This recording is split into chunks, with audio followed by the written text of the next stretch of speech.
जशपुरा जिला मुख्यालय में स्थित दिव्यांग प्रशिक्षण केंद्र में शराब के नशे में वहीं के 2 कर्मचारियों के द्वारा दिव्यांग नाबालिग बच्चियों से शराब के नशे में दुष्कर्म, छेड़छाड़ एवं मारपीट के मामले में पुलिस ने दोनों आरोपियों को गिरफ्तार कर जेल भेज दिया है। घटना के बाद राजीव गांधी शिक्षा मिशन के अधिकारी और कर्मचारियों पर लगातार गंभीर आरोप लग रहे हैं। घटना की जानकारी अधिकारियों को लगने के बाद भी थाने में शिकायत नहीं करने पर प्रशिक्षण केंद्र के अधीक्षक और राजीव गांधी शिक्षा मिशन के डीएमसी विनोद पैंकरा पर सवाल या निशान खड़े हो रहे हैं, क्योंकि दिव्यांग बच्चियों से अमानवीयता की घटना के बारे में जानकारी होने के बाद भी अधीक्षक और डीएमसी के द्वारा न ही थाने में शिकायत की गई और न ही मामले की सूचना जिले के बड़े अधिकारियों को दी गई। वहीं इस मामले में अधीक्षक संजय राम और डीएमसी विनोद पैंकरा दोनों ही लापरवाही को लेकर अपनी अपनी दलील पेश कर रहे हैं। इस मामले की गंभीरता को देखते हुए कलेक्टर महादेव कावरे ने अधीक्षक संजय राम को सस्पेंड कर दिया है। वहीं राजीव गांधी शिक्षा मिशन के डीएमसी विनोद पैंकरा को शोकाज नोटिस जारी कर जवाब मांगा है। घटना के बाद भाजपा प्रदेश अध्यक्ष दिव्यांग केंद्र पहुंचे और हालातों का जायजा लिया। विष्णुदेव साई ने इस मामले में बड़ा आरोप राजीव गांधी शिक्षा मिशन के अधिकारियों पर लगाया है, साथ ही प्रदेश सरकार को हर मोर्चे पर विफल बताया। भाजपा प्रदेश अध्यक्ष विष्णुदेव साई ने दिव्यांग केंद्र का निरीक्षण करने के बाद मीडिया से बात करते हुए दिव्यांग केंद्र में हुई घटना की कड़ी निंदा करते हुए दिव्यांग प्रशिक्षण केंद्र को विभाग के अधिकारियों द्वारा शराबखोरी का अड्डा बनाने का गंभीर आरोप लगाया है। भाजपा प्रदेश अध्यक्ष ने बताया कि इस मामले की जांच के लिए भाजपा की तरफ से जांच दल बनाई जाएगी, जो मामले की पड़ताल कर रिपोर्ट बनाएगी।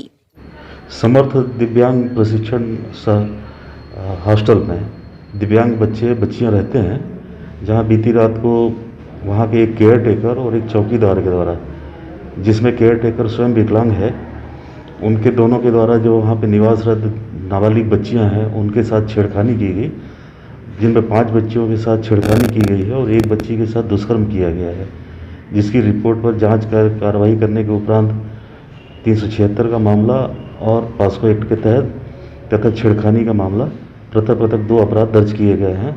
आरोपियों को जांच के उपरांत गिरफ्तार किया गया है। मेडिकल करा करके उनको न्यायिक अभिरक्षा में न्यायालय पेश किया गया। और जैसे ही जानकारी मिली एफआईआर दर्ज करा दिया गया है और संबंधित के ऊपर कार्रवाई के लिए लिखा गया है। कार्रवाई हो रही है। सर, इसमें इतना लेट क्यों किया? वो तत्कालिक स्थिति में जो स्थिति घटना घटित हुई, उस स्थिति में वो उतना गहराई तक पता नहीं पड़ा था कि क्या हुआ है करके, तो इस वजह से थोड़ी सी लेट तो हुई कहना चाहिए एफआईआर में। बाकी बात एफआईआर हो गई है। तो सर, मारपीट की घटना हुई, बच्चों के कपड़े फाड़े गए, तो ये क्या गंभीर मामला नहीं था? इसकी शिकायत नहीं होनी चाहिए थी थाने में? शिकायत होनी चाहिए थी कहना चाहिए। एफआईआर दर्ज हम चूँकि मतलब का प्रशिक्षण के लिए वो रायपुर निकल गए थे और यहाँ संबंधित थे कहना चाहिए, पर उनको निर्देशित किया गया कि एफआईआर दर्ज कराएं करके, तो एफआईआर दर्ज हुआ है। घटना के कई दिनों बाद जो है इस तरह की शिकायत हुई? कई दिनों नहीं, दूसरे दिन ही मतलब एफआईआर दर्ज हो गया है। सर, वहाँ के स्टाफ ने कई आरोप लगाए हाथ पर कि उनसे जो है कोविड के समय में जो है वेतन के लिए पैसे की मांग की गई, पैसा दिया गया उनसे। नहीं, ये सब सरासर गलत है। अगर ऐसे कहते हैं तो जांच कराएंगे। सर, वहाँ पे 8वीं पास बच्चे भी अभी तक वहाँ एडमिशन उनका हुआ है, और जबकि नियमतः उनको वहाँ नहीं, 8वीं तक के ही बच्चे का प्रशिक्षण केंद्र है यहाँ। बच्चे मतलब जिले के विभिन्न विद्यालयों में अध्ययनरत हैं। ये चूँकि दिव्यांग बच्चों के हित के लिए मतलब ऐसे किया जा रहा था शासन के मतलब मंशानुरूप कि दिव्यांग बच्चों के साथ में कुछ मतलब अच्छा उनका रोजगार उन्मुखी प्रशिक्षण हो जाए करके, इस उद्देश्य से डीएमएफ मत से यहाँ पे चल रहा था। 8वीं पास बच्चे भी वहाँ पे हैं सर, कई बच्चे। अनुमति नहीं है 8वीं पास का। जो आपके अधीक्षक हैं संजय राम जी, उनका कहना गया है कि डीएमसी सर ने कहा है, तब उन बच्चों को रखा गया है। चूँकि प्रशिक्षण केंद्र है तो एक आध बच्ची अगर मतलब आ गई होंगी कहना चाहिए। यहाँ पे मतलब कक्षाएं नहीं है कहना चाहिए, ये प्रशिक्षण केंद्र है। प्रशिक्षण केंद्र के तहत में मतलब यहाँ जो बच्चे को रोजगार उन्मुखी प्रशिक्षण केंद्र के उद्देश्य से यहाँ पे मतलब बुलाया गया था। नियमतः तो 8वीं पास बच्चों को नहीं होना चाहिए ना सर? हाँ, वो जो अनुमोदन है कहना चाहिए, जो 8वीं स्तर तक ही बच्चों का है यहाँ पे। कुल मिला के यहाँ पे चूक है विभाग? चूक तो नहीं कहेंगे, लेकिन हाँ कि किसी को मतलब अगर लाभ की उद्देश्य से देखा जाए तो वो सोच था कि मतलब आगे चल के इस तरह से अच्छे मतलब बच्चे को प्रशिक्षण देकर बच्चे रोजगार उन्मुखी अगर हो जाते हैं तो इसी स्थिति में आगे बढ़ाया जाएगा करके उस उद्देश्य से था। सर, ये हॉस्टल अधीक्षक घटना के समय तो मैं नहीं था, स्वीपर थी, उसके द्वारा मेरे को फ़ोन के माध्यम से सूचना मिला कि चौकीदार और केयर टेकर के द्वारा बच्चों को परेशान किया जा रहा है। तो मैं तत्काल रात को ही आया और घटना को मतलब समझने का प्रयास किया, लेकिन बच्चे लोग बताए उसको मैं नहीं समझ पाया। तो रात को ही मैं टीचरों को बुलाया और टीचरों के माध्यम से समझने का प्रयास किया और जो भी हमारे अधिकारी हैं उनको सूचना दिया। तो फिर अधिकारी क्या कहते? अधिकारी कहीं बाहर गए थे, रायपुर गए थे मीटिंग में, तो बोले कि ठीक है ऐसा हुआ है, जो भी अपराधी हैं उनको भगाओ, ऐसे बोले। अच्छा, तो थाने में शिकायत क्यों नहीं किया आपने? थाने में सर मेरे पारिवारिक मामला भी थोड़ा ठीक न था।